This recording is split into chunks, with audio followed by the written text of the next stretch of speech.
Assalamualaikum warahmatullahi wabarakatuh. Selamat siang Bapak Ibu semuanya. Eh, karena waktunya sudah siang ya, ini semoga Bapak Ibu masih semangat untuk mendengarkan satu kali presentasi dari saya ini. Baik Bapak Ibu, saya tidak berlama-lama, langsung saja karena tadi dua teman saya Maria Teresia Erni dan Ibu Yuliati sudah menyampaikan presentasinya mengenai keyakinan kelas dan kebutuhan dasar manusia. Baik, saya lanjutkan, saya izin share screen dulu. Ini tadi dulu. Ini.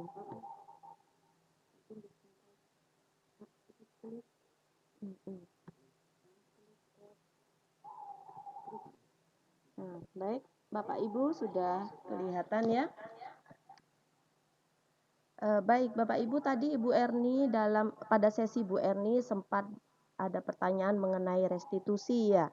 Nah, baik di sini nanti saya akan menjelaskan mengenai restitusi dan 5 posisi kontrol guru ini ya. Pada kesempatan kali ini saya akan menyampaikan suatu program disiplin positif yang berpusat pada murid yang dikembangkan oleh Diane Gosen ya Bu, dengan pendekatan restitusi yang disebut dengan 5 posisi kontrol guru. Jadi kita mulai dulu dari 5 posisi kontrol guru. Nah, ada 5 posisi kontrol guru, jadi kita sebagai guru sebenarnya kita menempati salah satu di 5 posisi kontrol ini. Yang pertama yaitu sebagai penghukum, kemudian sebagai teman, sebagai pembuat rasa bersalah, sebagai pemantau, dan yang terakhir sebagai manajer. Nah, di manakah posisi kita ini nanti kita akan tahu. Nah, Bapak Ibu, untuk melihat, jadi sesi saya ini adalah refleksi, untuk merefleksi diri kita di mana posisi kita sebagai guru. Kita mulai dari sesi ini ya, sebagai guru sebagai penghukum. Nah, ada sebuah video, mari kita saksikan video ini ya Ibu.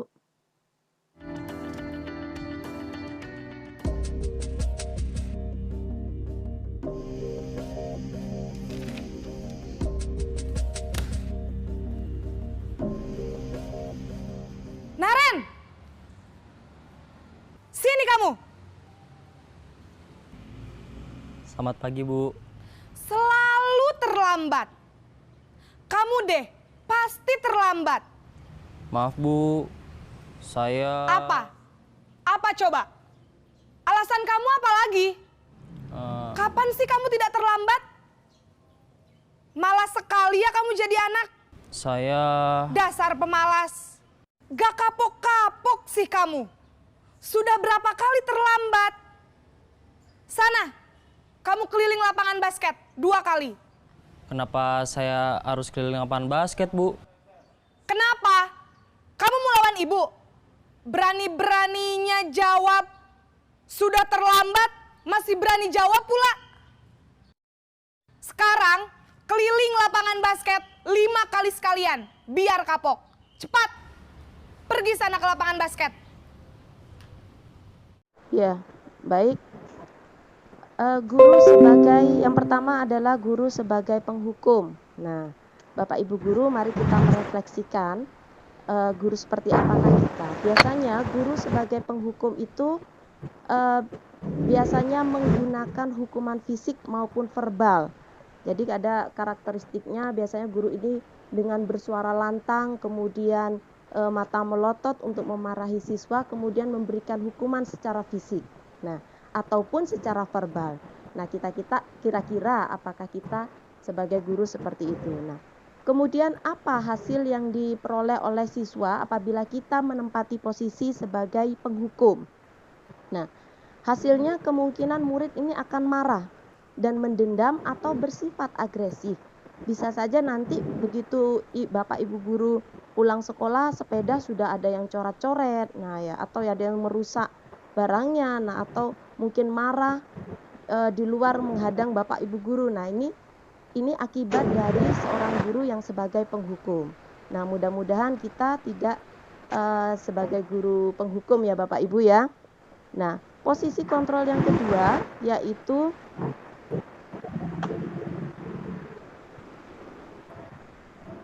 yaitu guru sebagai pembuat rasa bersalah. Baik Bapak Ibu, mari kita saksikan video berikut ini.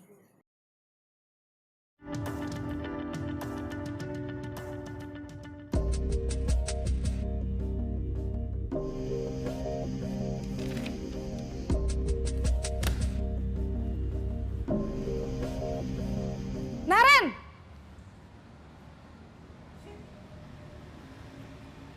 Selamat pagi, Bu. Naren. Kamu kenapa terlambat lagi, Nak? Ya Tuhan, Naren. Kamu senang ya bikin ibu susah ya?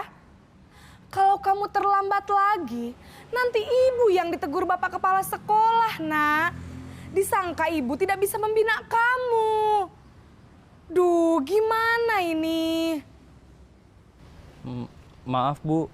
Duh, Gusti Naren. Kamu suka ya kalau ibu ditegur bapak kepala sekolah? Terus, sekarang ibu harus tulis apa ini di buku absen? Ini kamu sudah sering terlambat loh. Ibu harus apa coba? Maaf, Bu. Maaf sekali. Ya sudah, lain kali jangan bikin ibu susah lagi ya, Nak ya. Ibu tidak akan kuat lagi kalau kamu begini terus. Bisa jantungan kalau ibu ditegur bapak kepala sekolah. Sana cepat ke kelas. Maaf ya, Bu. Maaf sekali. Apabila seorang guru sebagai pembuat rasa bersalah, nah pada posisi ini guru akan bersuara lembut ya dan menciptakan keheningan yang membuat orang lain merasa tidak nyaman, bersalah atau rendah diri. Jadi guru tidak akan marah-marah Ibu, tapi akan bersuara lembut. Nah, mengatakan bahwa kalimat yang diucapkan misalnya ibu guru kecewa sama kamu. Nah, itu adalah ciri-ciri guru yang sebagai pembuat rasa bersalah. Hasilnya apa? Murid akan merasa bersalah.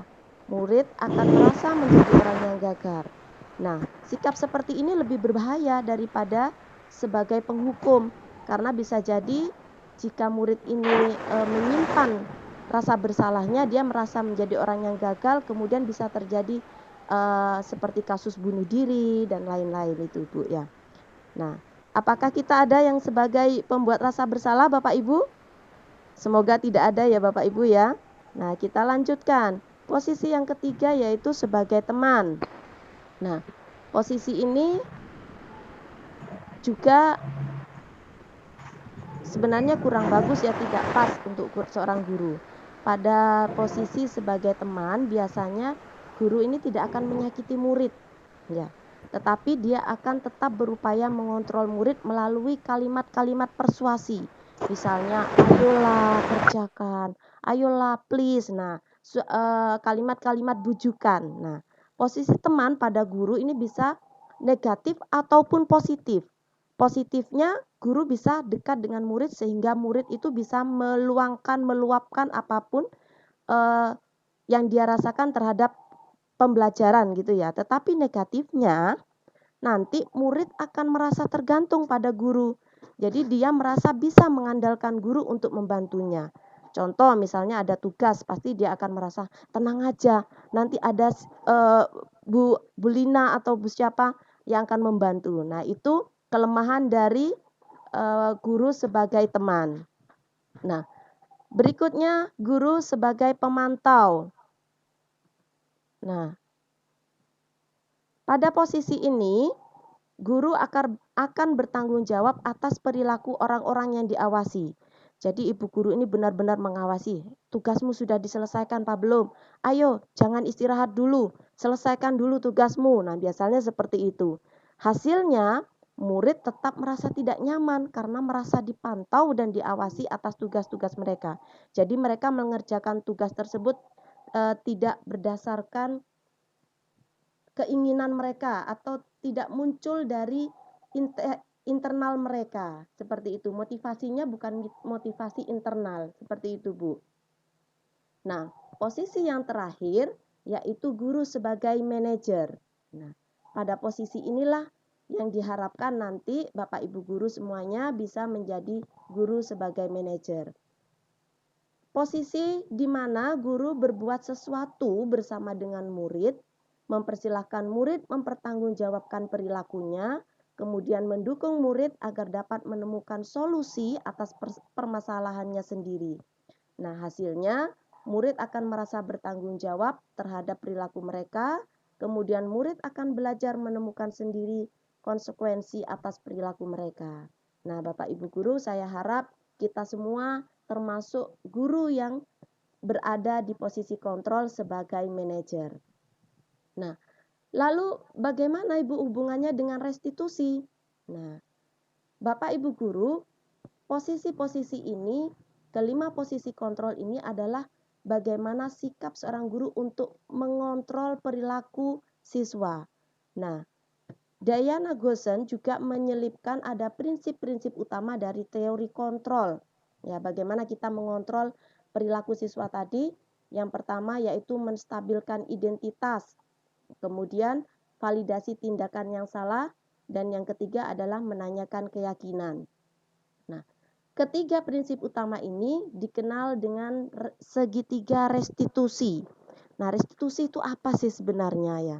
Tadi sempat muncul dari Bu Ing ya, sebenarnya restitusi itu apa?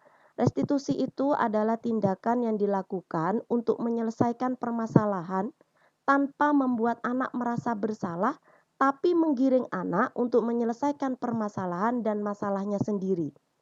Nah, jadi setelah kita merestitusi anak, anak itu akan bertanggung jawab dan mengetahui sendiri apa konsekuensi atas perilaku mereka.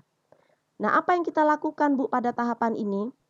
Jadi kalau kita menemukan ada permasalahan, ada kasus yang berhubungan dengan kebutuhan dasar manusia itu tadi. Nah, kita mulai dari yang paling dasar yaitu menstabilkan identitas. Nah, pada tahap ini Bapak dan Ibu guru bisa mempertanyakan atau melakukan tanya jawab dengan anaknya seperti setiap orang pasti akan melakukan kesalahan. Nah, kamu bukan satu-satunya yang pernah melakukan ini. Nah, itu salah satu bentuk menstabilkan identitas. Tujuannya untuk mengubah identitas anak dari orang yang gagal karena melakukan kesalahan menjadi orang yang sukses. Nah, jika kita mengkritik mereka dari kesalahan mereka, kita akan tetap membuat mereka itu di posisi gagal. Nah, maka kita harus meyakinkan si anak dengan cara menggunakan kalimat-kalimat seperti ini tadi, Bu. Atau kalimat-kalimat berbuat salah itu tidak apa-apa. Nah, tidak ada manusia yang sempurna. Nah, kita mengawalinya seperti itu, Ibu. Nah, jadi tidak langsung, kenapa kamu melakukan ini? Nah, maksudnya seperti itu, Bu, restitusi ya. Itu pada tahap yang pertama. Setelah kita menstabilkan identitas, lalu kemudian kita akan menvalidasi tindakan yang salah. Kita validasi dari perilaku anak tadi yang perilaku yang salah tadi. Misalnya dengan melakukan pertanyaan ya Bu ya. Kamu boleh mempertahankan sikap itu, tapi kamu harus menambahkan sikap yang baru. Nah, atau kamu tentu punya alasan mengapa melakukan itu. Nah, ini adalah salah satu cara dari segitiga restitusi yaitu memvalidasi tindakan. Nah, setelah tindakan yang salah tadi divalidasi, maka kemudian kita akan menanyakan keyakinan. Ya, sampai di sini kita akan menanyakan keyakinan kepada anak tersebut. Nah, teori kontrol itu pernah menyatakan bahwa pada dasarnya manusia atau seseorang itu termotivasi secara internal. Jadi sebenarnya mereka punya motivasi secara internal. Nah, disinilah kita menanyakan keyakinan yang telah kita buat. Misalnya dengan pertanyaan keyakinan kelas apa yang telah kita sepakati. Atau kamu ingin menjadi orang seperti apa. Nah, seperti itu Bapak Ibu. Nah, ketika identitas sukses telah dicapai, jadi kita sudah menstabilkan identitas, kemudian kita sudah memvalidasi tindakan, maka anak akan siap untuk dihubungkan dengan nilai-nilai yang dia percaya dan berpindah menjadi orang yang dia inginkan. Nah, jadi kita akan berada di posisi ini. Nah, pertanyaan-pertanyaan yang mungkin lagi Bu ya, misalnya keyakinan kelas apa yang telah kita sepakati? Kamu mau jadi orang seperti apa? Nah, dan lain-lain. Setelah menanyakan keyakinan, lalu kita tandaskan. Anak itu sudah tahu bentuk kesalahannya, lalu kita tandaskan. Kalau begitu, kamu juga tahu konsekuensinya kan? Nah, lalu apakah kamu akan mengulangi lagi kesalahan ini? Nah, seperti itu. Bagaimana cara kamu memperbaiki kesalahan kamu? Jadi mereka akan merasa dihargai untuk memberikan pendapat mereka atau keyakinan mereka mengenai kesalahan mereka. Nah, Bapak Ibu, ini tadi adalah presentasi mengenai 5 posisi kontrol dan segitiga restitusi yang saya sampaikan. Baik, Bapak Ibu, apakah ada pertanyaan dari presentasi yang telah saya sampaikan ini?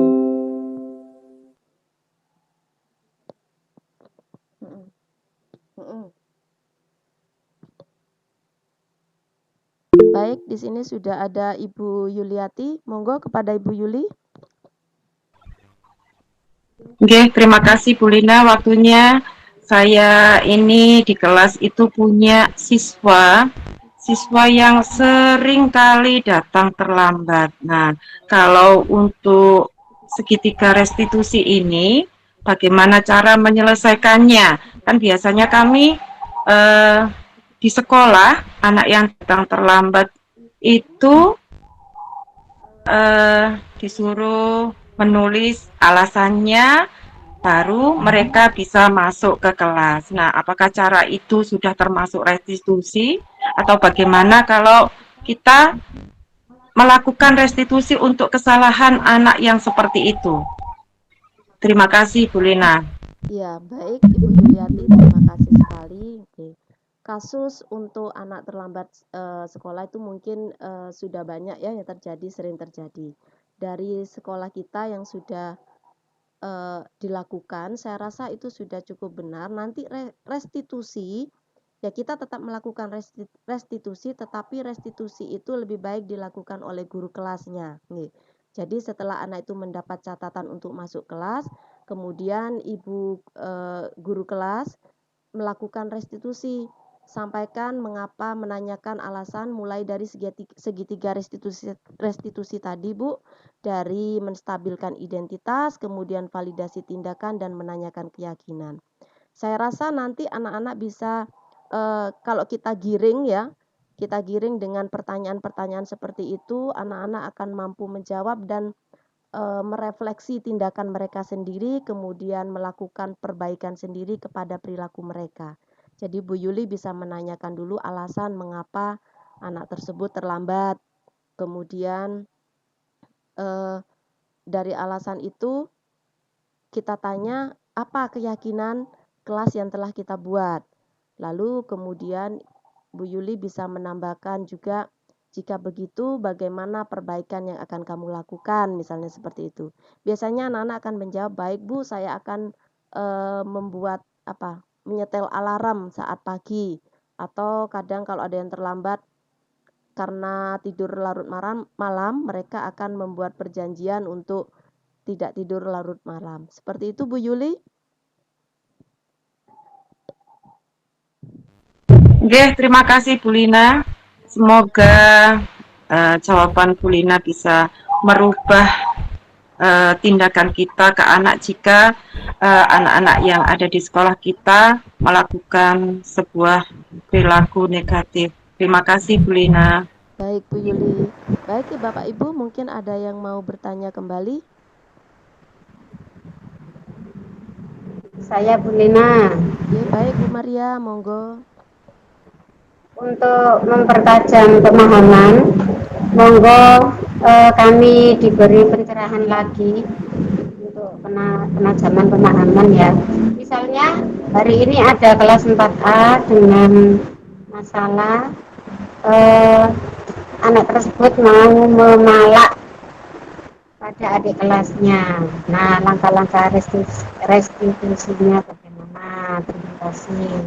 Iya. Ya, baik Ibu Maria, terima kasih.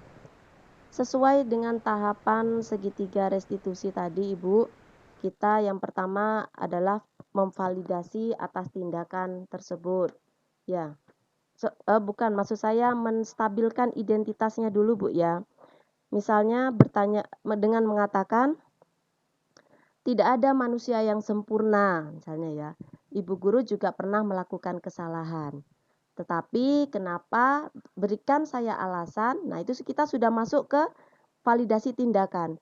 Berikan kepada Bu Guru alasan mengapa kamu melakukan tindakan itu. Kamu pasti punya alasan atas tindakan yang telah kamu lakukan. Nah, anak-anak ini akan memberikan beragam jawaban tentunya, tetapi saya harap Bapak Ibu guru ini untuk tetap di jalur ya, itu tidak mengikuti anak-anak. Jadi kita menggiring anak-anak untuk tetap berada di segitiga restitusi. Nah, dari jawaban itu mereka akan memberikan alasan.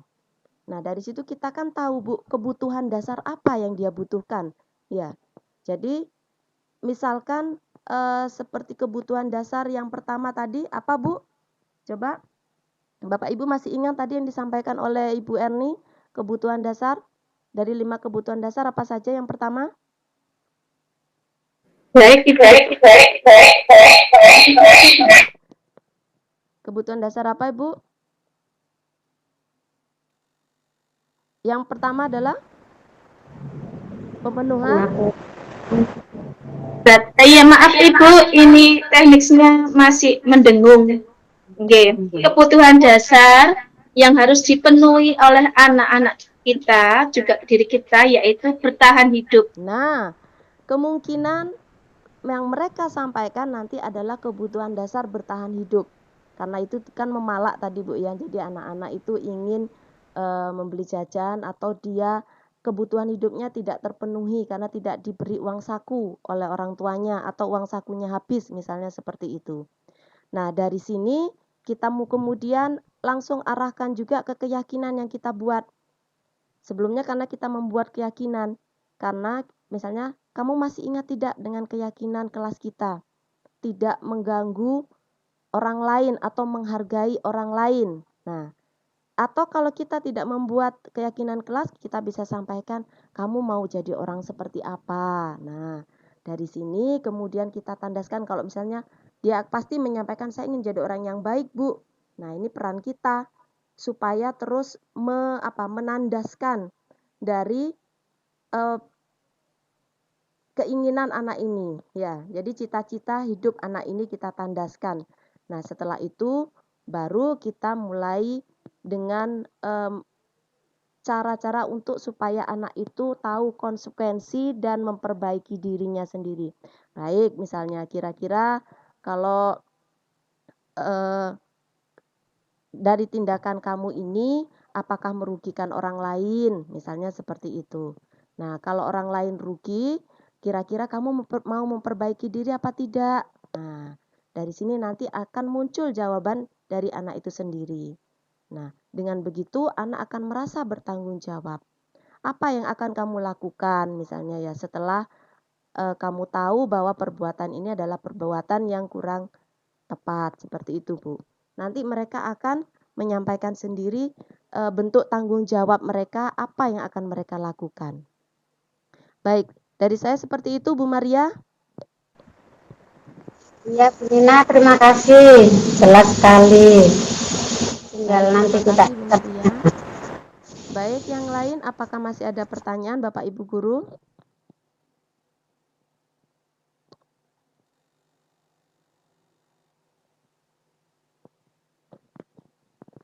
Sudah cukup ya Bapak Ibu guru? Ya, baik, terima kasih sekali Bapak Ibu guru atas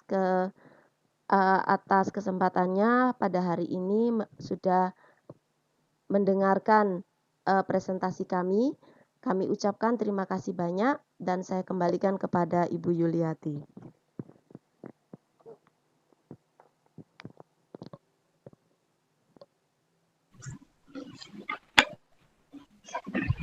Baik Bapak Ibu semuanya, terima kasih atas waktunya.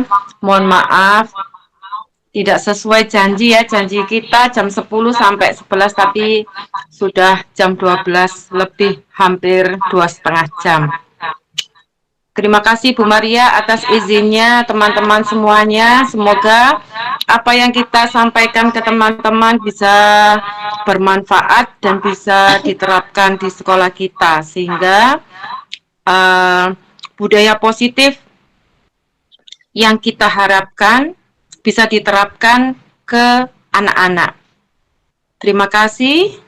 Foto dulu, Saya Bu. akhiri. Oh iya, monggo. Monggo Bu. Bu Lina ya, yang ini. Ya, Bu, monggo dibuka dulu semuanya kameranya, kita berfoto sebentar saja, nggih.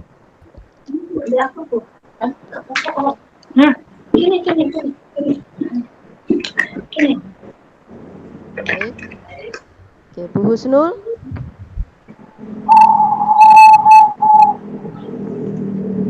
Ya, baik, mungkin Bu Husnul ini ya.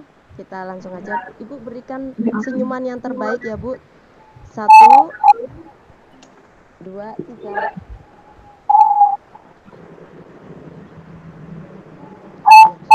Baik, terima kasih Bapak Ibu Guru atas waktunya. Cukup sekian dari kami. Wassalamualaikum warahmatullahi wabarakatuh. Waalaikumsalam warahmatullahi wabarakatuh. Waalaikumsalam. Terima kasih. Terima kasih teman-teman.